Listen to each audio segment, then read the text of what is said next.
Hey guys, welcome to your channel. In this video, you will learn on how you can connect a custom domain to Netlify. So first thing that you should do is you just have to open any of your web browser and then just have to search for the Netlify website. That's right. So you have this first website right here. So you simply tap on this one. And then if you don't have an account yet, you just have to sign up for one. And yeah, if you already have an account, then you just had to log in.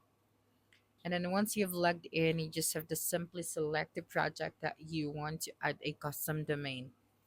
Okay, so after that, right here you have the domain management. So simply tap on this one and then go here under the production domain. So your project is always accessible at a netlify.app subdomain based on the project name. So custom domains allow the visitors to access your projects at your own domains.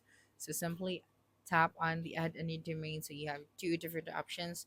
The first one is buy a new domain and add a domain you already own. So I'm just going to select this second one. Okay, and then after that you just have to simply add here the name of that domain. So for example, I'm just going to tap it right here, koitree.com, and then tap on the verify option. So once the domain is found, to connect it to your site, you just have to update your DNS records at your registrar.